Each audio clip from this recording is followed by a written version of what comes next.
second stimulus check update and your stimulus package update as of Tuesday, August 4th. This is your stimulus update, and I hope you're having a happy Tuesday. First things first, President Donald Trump said that he alone can issue executive orders to stop evictions and also to halt payroll taxes. That's what he said. The leaders of the Democrats are saying they're making good progress in regards to the next stimulus package, and they're feeling optimistic. I know for a fact that the president wants to see the next stimulus package pass quickly as possible. I say that because it's in his best interest to give more aid and more money to the people as soon as possible, because the election is literally 3 months away. All of these delays with the negotiating process are seriously frustrating President Trump. Therefore, President Trump said that he just might take executive action to stop evictions and temporarily cancel the payroll taxes. President Trump said, "I can do that if I want." Some of the President Trump's critics are saying that he does not have the legal authority to single-handedly make that happen without Congress. Now, the dean at George Mason University said that executive orders do not exist to replace actual legislation in making the law. Now, supporters of POTUS are arguing that President Trump has the power to declare a national emergency and stop all of these evictions and payroll taxes. Very similar to how the Treasury decided to push back that tax filing deadline to July 15th this year. President Trump said, and I quote, "A lot of people are going to be evicted, but I'm going to stop it. I'll do it myself if I have to.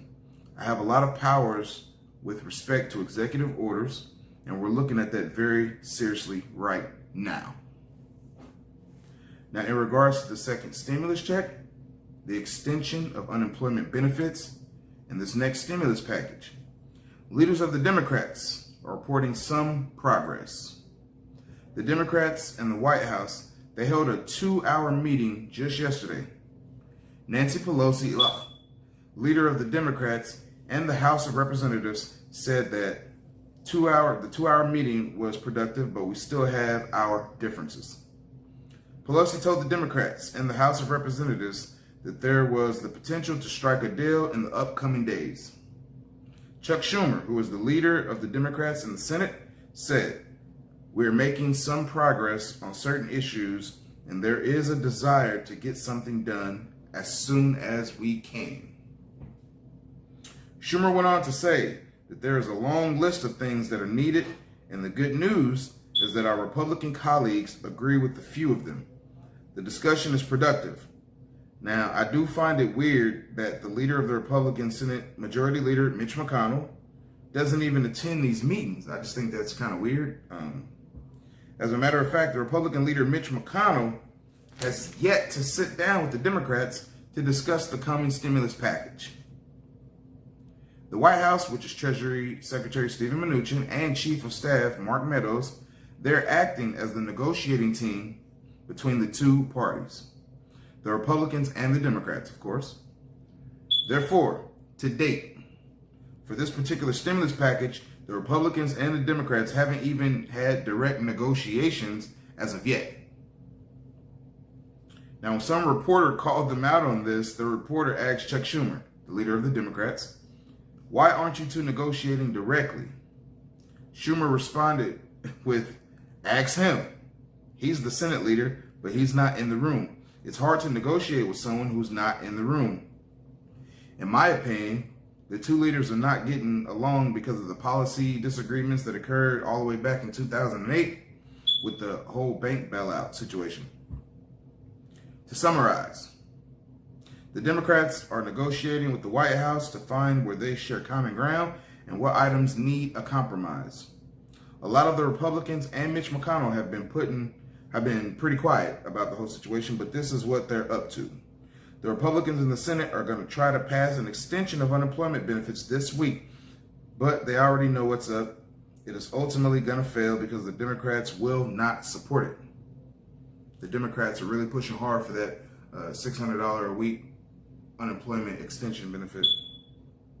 I believe the Republicans want to go on record, or they want this whole situation to go on record, so they can later on say they absolutely wanted an extension of the unemployment benefits, and it was the Democrats' fault because they're the ones who voted against it.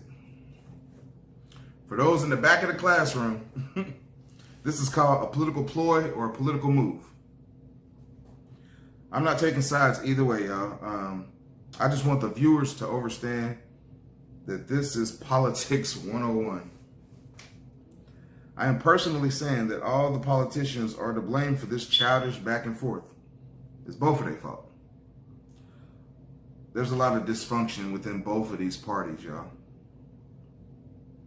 I would like to reiterate that the Senate, they are still scheduled to go on vacation this Friday. For 31 days, mind you. And pretty much just leave us hanging. I want to switch over to COVID news.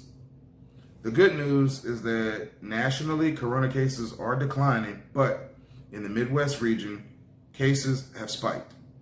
The U.S. is reporting almost 1,200 fatalities a day. This is down from the highs of nearly 2,000 in April, but this is still above the lows of about 400 a month ago. The state of California is reporting a decline in cases and hospitalizations over the past week, which has not happened since June. So that's positive vibes right there. I want to talk to you about how Johns Hopkins University is reporting improvement in the state of Florida, but 7-day rolling averages are higher in the states of Illinois, Kentucky, Michigan, Missouri, Nebraska, Oklahoma, and South Dakota. Dr. Fauci recently went on record and said that the default position for schools should be to reopen for the classroom learning. He said that there are benefits to children in the classroom.